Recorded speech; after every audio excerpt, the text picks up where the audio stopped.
A very good morning to you all, children. Today we'll be starting a new topic in your grammar book, which is chapter number 21, adverbs. So, in your fourth classes, you have already learned about adverbs, what they are. But today, in this chapter, we'll be learning more about adverbs. हम adverbs के बारे में और जानेंगे, and there are how advanced, like what are the kinds of adverbs. कितने तरीके के adverbs होते हैं. We'll know about this also. So, first I'll tell you the meaning definition of adverb. Adverb is a word that adds to the meaning of a verb or an adjective or adverb. एक sentence में otherwise एक adverb already होगा या फिर एक adjective या verb होने के बावजूद एक एडवर्ब उनके मीनिंग को चेंज कर देता है, ऐड कर देता है, उसके मीनिंग में एडिशन ले आता है. And these adverbs are of many kinds, like adverb of manner, adverb of time, adverb of place, adverb of degree, and इस तरीके से देर आर 5 ऑफ देम.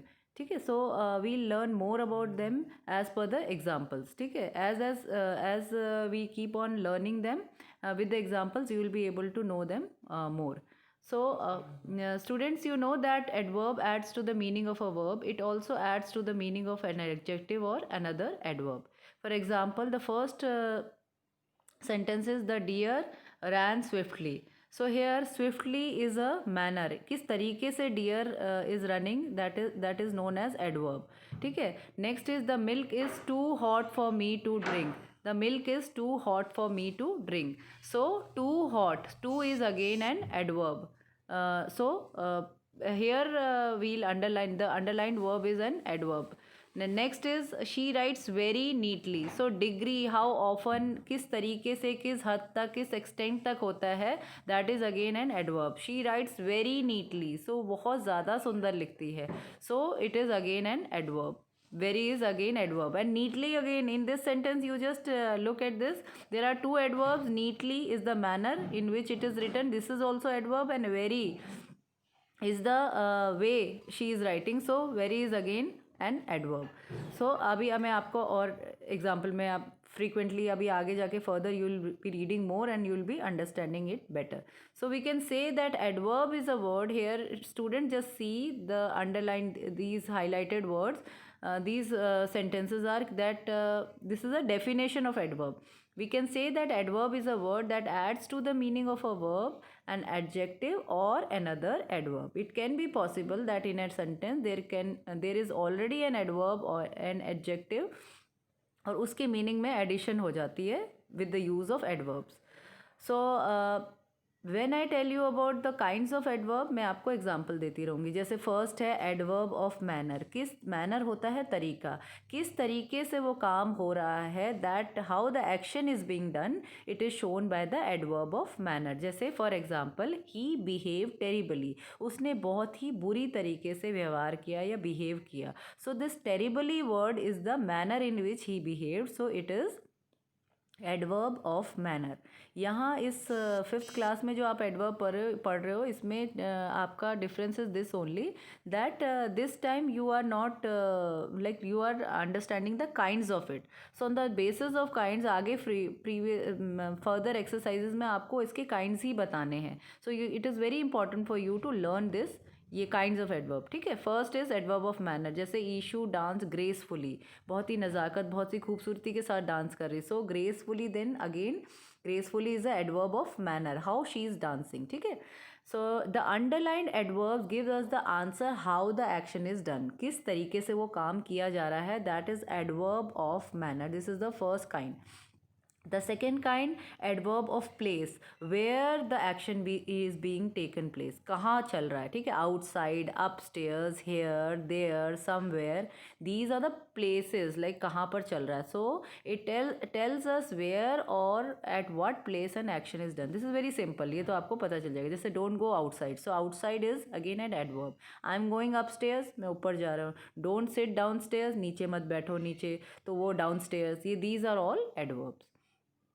तो यहाँ पर हमें बताया गया है these underline adverb gives us the answer where the action is done. Next third है एडवर्ब ऑफ टाइम. कब ये एडवर्ब मतलब कब ये action is taking being taking place, कब किया जाता है ये काम, ठीक है। तो यहाँ पर है जैसे इट टेल्स अस व्हेन और what time the action is done, ठीक है। इससे पहले don't get confuse between adverb of place and time. Place है वो जगह और टाइम है कब होता है, जैसे कब वो काम हो रहा है, जैसे नाउ अभी, tomorrow, yesterday, today, see you soon, soon मतलब जल्दी आपसे मिलेंगे, so soon, these are all adverb of time. So it is raining now, so now मतलब अभी, it is raining today, again today भी ऐसे हो सकता है, नाउ भी हो सकता है, because it is showing us the time when the action is being done, ठीक है। This is simple. Now the fourth one is adverb of frequency. Frequency होती कितनी जल्दी, कितनी फ्रीक्वेंसी में वो काम हो रहा है, sometimes, never, daily, often, how often, मतलब कितनी बार वो काम हो रहा है। सो जब I brush my teeth daily, so daily is the adverb कि डेली हो रहा है, ठीक है। She never tells a lie, वो कभी झूठ नहीं बोलती। So this is these are the words which tells us how often the action is being done. So frequency में भी be little careful to know, क्योंकि आप never, after, ये daily, इसको कहीं time में मत use कर लीजिएगा। So frequency is the repetition कि कब कब वो action होता है, ठीक है। Next the fifth kind of adverb is adverb of degree. Degree is how मतलब किस हद तक वो action is taking place, how much और to which extent, like I am extremely happy, मैं बहुत ज़्यादा खुश हूँ। So it is again a adverb of degree. This book is almost complete, ये बुक लगभग कंप्लीट है, सो लगभग, it is an extent, so here it is an adverb of degree. So we have to be little careful about adverb of degree and frequency. थोड़ा सा हमें ध्यान देना है, because they might look the same but they are not, है ना। Next is adverb of degree में जैसे एक्सटेंड में मैंने आपको एक एग्जांपल और दे दिया। Now it will be like how can you be so careless, this is so nice of you, मतलब सो जो है कि मतलब ज़्यादा, सो का मतलब होता है बहुत ज़्यादा। How can you be so careless, इतना ज़्यादा तुम केयरलेस कैसे हो सकते हो। सो ज़्यादा है, so it is an extent, it is a degree, है ना, कि to which extent the action is being taking place. So here it is an adverb of degree. So with the examples further you will be able to learn more. So now what we understood? We understood that there are 5 kinds of adverb. So first was what? Adverb of manner, adverb of time, adverb of place, adverb of frequency and adverb of degree. So further to understand all this and to get a more clear picture, we'll do the exercise. Children, since the video should not be too long, so I am just telling you a few random, we'll be discussing random sentences, and I have already done the exercises for you, so I'll be giving you the notes. So I'll just explain you, like Yash ate my lunch greedily. So here how Yash ate his lunch greedily. So greedily is again a manner, किस तरीके से खाया greedily. So we'll first circle the word greedily, because greedily is greedily is what? Greedily is an adverb. और उसके बाद we have to tell its kind. So in front of greedily what we'll write? We'll write adverb of manner in the space given ahead. Okay. Next is randomly if I'll take the sentence, third sentence. This is so nice of you. So again I told you, so is what? Adverb of degree, because so बहुत ज़्यादा, this is so nice of you, ठीक है। God is everywhere, like next sentence, everywhere. So everywhere, भगवान हर जगह होता है. So everywhere is what? It is a place. So adverb of place. So this is easy. Now in sixth sentence, I usually wash my clothes myself. So usually, often. So usually is what? Almost, usually. It is adverb of frequency. कब कब ये काम होता है? Usually मैं ज़्यादातर अपने कपड़े खुद धोता हूँ या धोती हूँ. So it is adverb of frequency. The water tank is almost empty. So last में ऑलमोस्ट एम्प्टी मतलब लगभग ख़त्म है. So again adverb of degree. Again we can take one more, like 11th में she is sleeping upstairs. Upstairs में adverb of place, कहाँ सो रही है? Upstairs. She is not feeling well. Well is what? Adverb of manner. ठीक है. Stay away from dogs. Away, दूर हटो. So it is adverb of place. So like this we have to do, children, and I hope you are able to understand it better. Now in the second exercise, form adverbs. Now this is again very simple, but there are minute things which we have to take care of. These are some adjectives: wonderful, quick, heavy, strict and all, and we have to add ly to it to form adverbs. So basically हमें ly ही add करना है, but there are few exceptions to it in grammatically to be correct. देखिए यहाँ पर कुछ words ऐसे हैं जिनका end y से हो रहा है.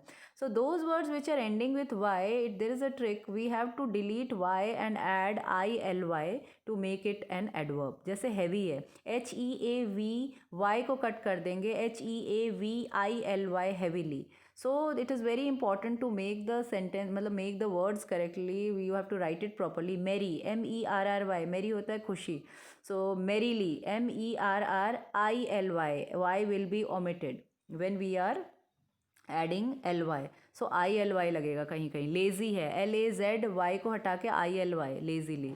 So like this we'll do, and I have done a few, like I have done every, we have covered all the words. So I just want you to try it yourself. So with pencils you will write yourself and you can match it with my answers later on. Okay. So this one is simple only. Now the third one, filling the blanks with suitable adverbs. Now what we have to do, there are options given to us. There are two options and we have to select only one option which is the right adverb. So जब ऐसे option दिए होते हैं और हमें sentence में डालने हैं तो we have to look for what thing, we have to look that the sense of the sentence should be correct. ऐसा नहीं होना चाहिए कि we are picking one adverb और उससे सेंटेंस का सेंस बिगड़ जाए. Who is standing dash downstairs या early, who is standing early, ये तो कुछ मतलब नहीं हुआ. मतलब क्या हुआ, हु इज स्टैंडिंग डाउनस्टेयर्स, कौन नीचे खड़ा है डाउनस्टेयर्स. ठीक है, तो सीढ़ियों के नीचे या डाउनस्टेयर्स वहाँ पर कौन खड़ा है. So downstairs we will write. Next है he works dash, he works sincere नहीं होगा. सिंसियर तो एक एडजेक्टिव है, हमें एडवर्ब डालना है ताकि सेंटेंस का सेंस सही बैठे. ही वर्क सिंसियरली, वो सिंसेरिटी के साथ काम करता है, तो उसके में हम एडवर्ब ऑफ मैनर डालेंगे which is he work sincerely. Okay. The bus runs dash. So we will not write the bus runs fastly. The bus runs fast. Runs है यहाँ. The bus runs fast. Okay. Now I am dash happy today. So I am there happy today का तो कोई मतलब नहीं होता. I am very happy today. So we will write very. We are waiting dash for you. So we will not write we are waiting anxious for you. Anxious is again an adjective. We are writing adverb. So we'll write we are waiting anxiously, मैं बहुत ही excitement से आपका wait कर रहा हूँ. Okay, so like this you have to do. So children you do, this is your homework today that you try it yourself, then we'll do the right answers among ourselves. ठीक है, मैंने आपको notes दे देने हैं. Now the last exercise of this chapter is filling the blanks with adverbs as indicated. Now we have to, what we have to do, हमें adverbs तो उसमें डालने हैं but वो ही adverb डालने हैं जिनका kinds हमें बताया गया है. जो हमें side में bracket है उसमें कुछ kinds दिए हैं, adverb of frequency, adverb of degree, adverb of like manner and all that. उन्हीं में से कुछ words डालने हैं. And it can happen that words may vary. आपका जो आंसर है might be varying from my answer because word तो उसमें कोई भी हो सकता है, बट तब तक ऐसा नहीं होना चाहिए कि उस सेंटेंस का मतलब चेंज हो या उस सेंटेंस का कोई सेंस ही ना बने. और जो काइंड बोली है वो काइंड ही हमें यूज़ करनी. दैट इज़ द, यही इसकी एक रिक्वायरमेंट है. That is the requirement. We should dash waste natural resources. अब हमें यहाँ बोला है फ्रीक्वेंसी. फ्रीक्वेंसी में क्या होगा, never. Never is the perfect word. We should never waste natural, क्योंकि उससे हमारा सेंस भी नहीं चेंज हो रहा है. And this is the perfect way. We should never waste natural resources. हमें नेचुरल रिसोर्सेज वेस्ट नहीं करने चाहिए. So here we will write never. We get up dash in the morning. So time का है, adverb of time. सो हम कब उठते हैं, we get up early in the morning. So here we will write early because time बताया. ठीक है. These the flowers are dash pretty. Now degree बताना है. So the flowers are, degree में हम आप क्या बताएंगे, the flowers are, either we can write the flowers are so pretty, the flowers are extremely pretty. ठीक है. सो डिग्री है ये यहाँ पर. The library opens dash at 9 AM. So the library opens dash at 9 AM. Frequency बताई है तो daily लिख सकते हैं क्योंकि डेली लाइब्रेरी 9 AM पे खुली होती है. नेक्स्ट है दे शाउटेड डैश, दे शाउटेड डैश. सो शाउटेड, शाउट तो जनरली आप ये नहीं लिख सकते कि अगर आप ये लिखना चाहें मैनर में तो आप कुछ भी लिख सकते हैं, क्वाइटली भी लिख सकते हैं. बट अगर आप ये लिखेंगे they shouted quietly, that doesn't make any sense. Shout करना का मतलब ही यही होता है कि ज़ोर से करें. They shouted loudly. So that is the perfect word. So आपको दोनों चीज़ों पे ध्यान देना है। एक तो आपको काइंड नहीं चेंज करना है जो उन्होंने बताया है, दूसरा आपको इस तरह से नहीं लिखना है कि मतलब चेंज हो जाए उसका। I have misplaced my pens dash.